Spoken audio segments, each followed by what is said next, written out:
Who you trying to get crazy with this, eh? Don't you know I'm loco? You just don't know what you do to me. Hi, baby. I know you're under a lot of pressure you're working off, and I do understand.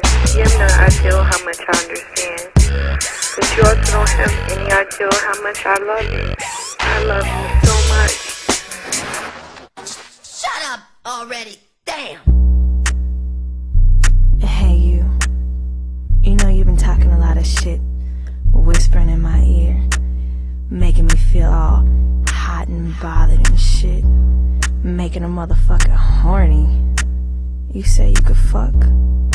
Prove it. Look, bitch. Shut up already. Damn.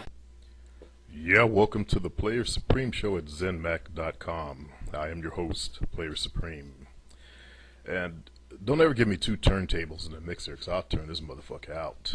I do this stuff with just a simple-ass computer, a little laptop shit. But I want to talk to you guys about an email that I just received. And it reads, "Hey, Supreme, I go by," and he gives his name, "on your forum.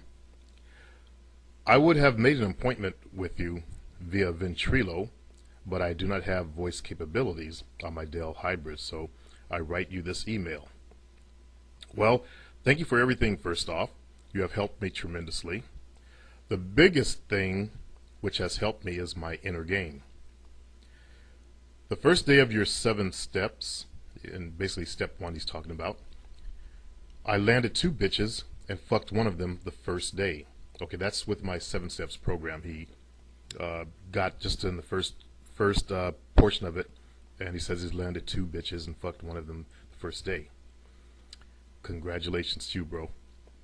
You know who I know who you know who I'm talking to.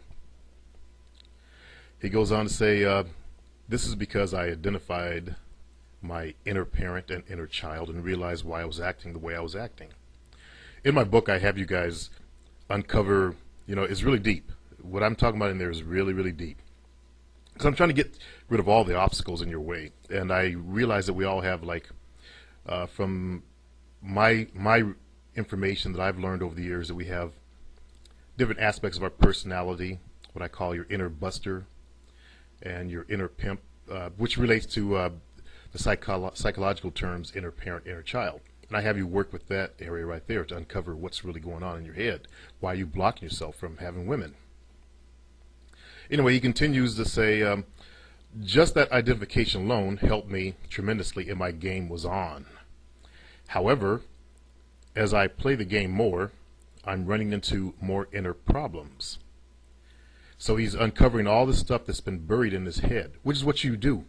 And it takes a while to uncover this stuff and to actually get rid of it. You can't expect miracles overnight. That's why I say do my program, and I say it again and again throughout my 7 steps. Do this very, very slowly, because you want to build a solid foundation.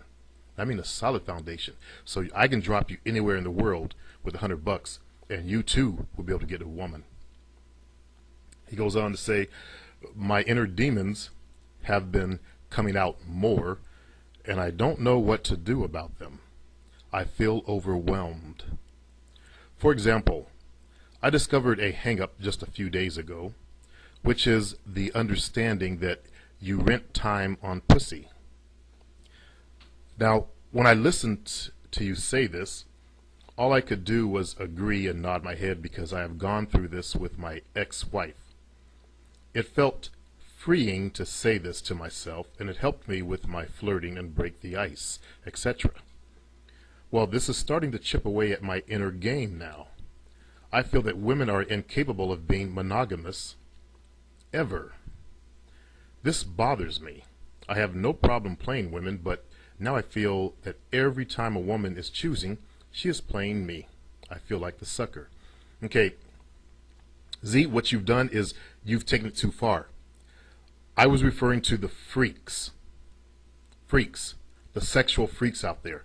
With those women, you are renting time. I was not referring to hoes or to good girls.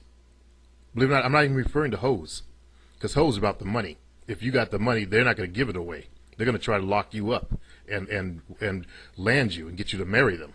So I'm talking about the freaks. one type of woman only. Not all the women out there are freaks. You know, there are good girls out there. There are church girls out there. There are decent women out there. There are nice women out there. There are women with their education out there. My thing was, I looked for educated women that had a freaky edge to them. You know, highly intelligent, but that had a freaky side.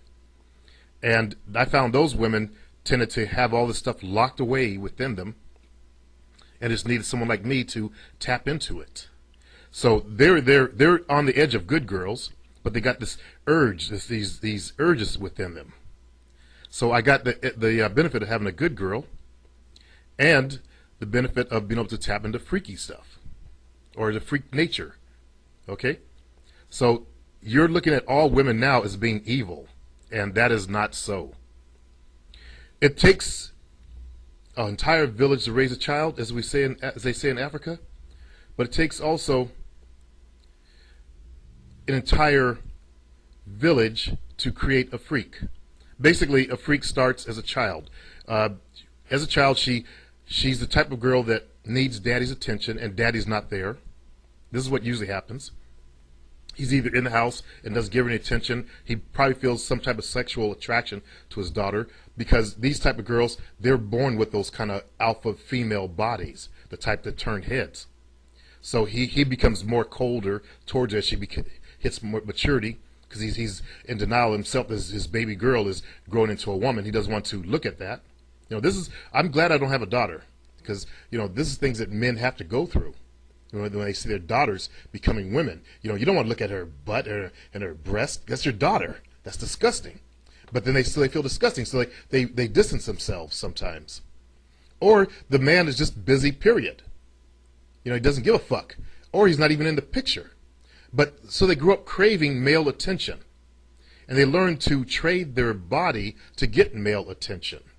Okay? Not all women fit that bill.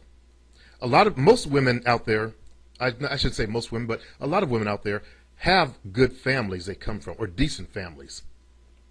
Not everybody comes from a low-class, white trash, drug-infested kind of family.